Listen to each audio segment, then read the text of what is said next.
ہم آپ صلی اللہ علیہ وآلہ وسلم سے بھلائی ہی کی توقع رکھتے ہیں، کیونکہ آپ صلی اللہ علیہ وآلہ وسلم ایک شریف النفس باپ کے شریف بیٹے ہیں۔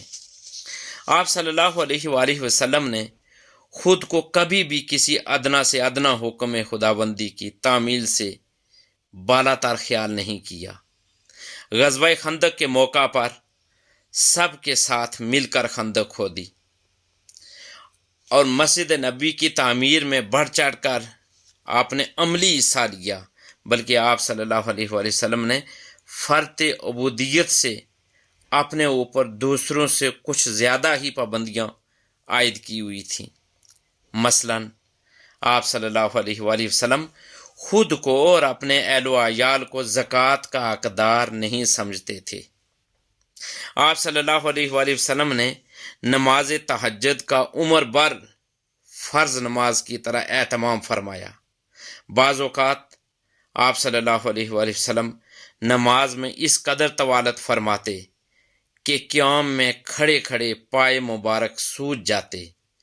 ذاتی معاملات میں کبھی کسی سے مواخذہ نہ فرماتے۔ ہاں، اگر دین کا معاملہ ہوتا تو پھر کسی سے رعایت نہ کرتے تھے۔ گویا آپ صلی اللہ علیہ وآلہ وسلم کی تمام زندگی اسی سانچے میں ڈھلی ہوئی تھی جس کی آپ صلی اللہ علیہ وآلہ وسلم دوسروں کو تعلیم دیتے تھے۔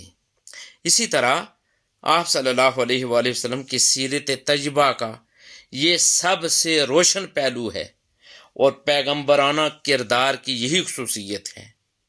مفسر قرآن حضرت علامہ محمد اقبال رحمۃ اللہ علیہ نے کیا خوب کہا تھا، عمل سے زندگی بنتی ہے، جنت بھی جہنم بھی، یہ خاکی اپنی فطرت میں، نہ نوری ہے نہ ناری ہے۔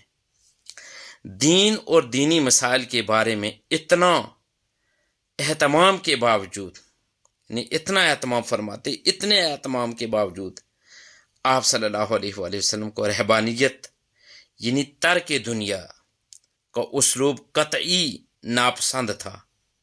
اگر کسی نے اپنے طبعی میلان کی وجہ سے اس کی اجازت طلب بھی کی کہ میں دنیا کو ترک کر کے رہبانیت کو اختیار کرتا ہوں، تو آپ صلی اللہ علیہ وآلہ وسلم نے سختی سے منع فرما دیا۔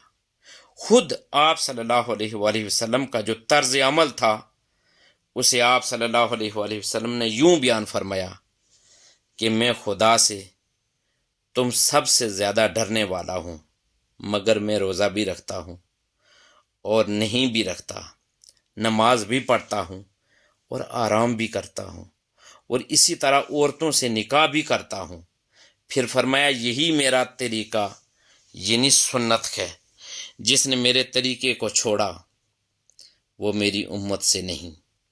حضرت عبداللہ ابن عمر بن عاص رضی اللہ تعالی عنہ نے آپ صلی اللہ علیہ وآلہ وسلم سے ہمیشہ روزے سے رہنے کی اجازت مانگی تو فرمایا زیادہ سے زیادہ تم صوم داؤد علیہ السلام یعنی ایک دن چھوڑ کر روزہ رکھ سکتے ہو۔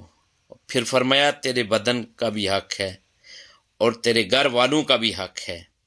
حضرت ابو ہریرہ رضی اللہ تعالی عنہ اور بعض دیگر صحابہ کرام رضوان اللہ علیہم اجمعین نے عدم استقامت نکاح کی وجہ سے اپنے آپ کو جسمانی طور پر ازدواجی زندگی کے ناقابل بنانے کا ارادہ کیا تو سختی سے منع فرما دیا۔ ایک صحابی نے کہتے ہیں دنیا کے تمام بندنوں سے الگ ہو کر ایک غار میں روپوش ہو کر عبادت الہی کرنے کی اجازت طلب کی تو فرمایا میں یہودیت یا عیسائیت کی طرح رہبانیت کی تعلیم لے کر نہیں آیا، بلکہ مجھے تو آسان اور سہل دین اور دین ابراہیمی ملا ہے۔ حضور تاجدار کائنات صلی اللہ علیہ وآلہ وسلم کی سیرت ہی ہمارے لیے کامل نمونہ ہے۔ اگر ہم نے اس عارضی اور فانی زندگی کے اندر رہ کر ہم نے اگر کامیابیاں سمیٹنی ہیں، اس دنیا میں بھی کامیاب ہونا ہے اور ہمیشہ والی زندگی جو کہ اس کے اندر بھی کامیاب ہونا ہے، تو یاد رکھیں کہ ہمیں پھر پیارے آقا صلی اللہ علیہ وآلہ وسلم کی سنت کے مطابق زندگی گزارنی ہوگی۔ اگر ہم کسی پریشانی کے اندر مبتلا ہیں، دل بے چین ہے، مصائب و آلام کے اندر ہیں، دکھ اور بے شمار پریشانیاں جان نہیں چھوڑ رہی، تو اس کا بھی حال آپ نے بتا دیا۔ ایک وظیفہ ہے، اور وہ وظیفہ یہ ہے کہ آپ حسبنا اللہ و نعم الوکیل، اس کا معنی یہ ہے کہ اللہ ہمیں کافی ہے اور وہی بہترین کارساز ہے۔ دن میں کسی بھی وقت 7 سے لے کر 100 مرتبہ تک، کم از کم آپ 7 مرتبہ اور زیادہ آپ جتنی مرتبہ پڑھ سکتے ہیں، یعنی 100 مرتبہ بھی اگر آپ آسانی کے ساتھ پڑھ سکتے ہیں تو پڑھیں۔ انشاءاللہ اس وظیفے سے آپ کی جملہ پریشانیاں، خوف اور بے بسی وہ اپنے اختتام کو پہنچ جائے گی۔ اور پھر یہ ہے کہ یعنی یہ جو وظیفہ میں نے آپ کو بتایا ہے، یہ سورہ آل عمران کی آیت نمبر 173 میں ہے۔ نبی پاک صلی اللہ علیہ وسلم نے بھی مصیبت کے وقت یہ کلمات پڑھے ہیں، یعنی حسبنا اللہ و نعم الوکیل۔ اور دوسرا وظیفہ یہ ہے کہ اگر آپ پریشانیاں جان نہیں چھوڑ رہی، مصائب و آلام کے اندر ہیں، دکھوں اور تکالیف کے اندر ہیں، تو پھر ایک وظیفہ یہ بھی ہے، یا حیو یا قیوم برحمتی کا استغیث۔ اس کا معنی یہ ہے کہ اے ہمیشہ زندہ رہنے والے، یا حیو اور یا قیوم، اے سب کچھ سنبھالنے والے، برحمتی کا استغیث، میں تیری رحمت سے مدد مانگتا ہوں۔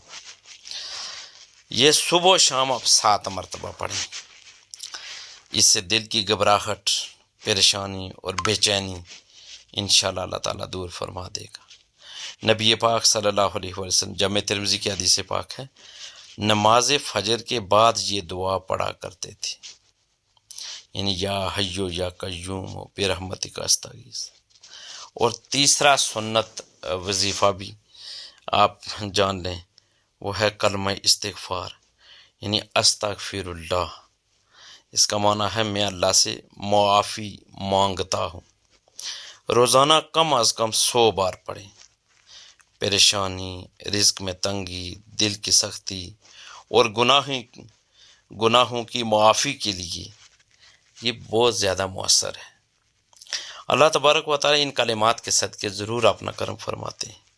حضور تاجدار کائنات صلی اللہ علیہ وآلہ وسلم کے بارے میں صحیح بخاری میں ہے کہ آپ روزانہ کلمہ استغفار 70 سے 100 بار آپ اپنی زندگی میں پڑھا کرتے تھے۔ ان وظائف کو پابندی، اخلاص اور توکل کے ساتھ اگر کریں تو اللہ تعالیٰ ضرور مدد فرماتے ہیں۔ میں اللہ تبارک و تعالیٰ سے دعا کرتا ہوں کہ اللہ تبارک و تعالیٰ ہمیں زیادہ سے زیادہ علم دین سیکھنے اور اس پر عمل پیرا ہونے کی توفیق عطا فرمائے۔ ہمیں پیارے آقا حضور تاجدار کائنات صلی اللہ علیہ وآلہ وسلم کی سیرت پاک کو پڑھنے، اسٹڈی کرنے اور اس کے مطابق زندگی گزارنے کی اللہ تعالیٰ توفیق اور ہمت عطا فرمائے۔ دین کی بات پھیلانا صدقہ جاریہ ہے، ثواب کی نیت سے ویڈیو کو شیئر ضرور کیجیے۔ جزاک اللہ۔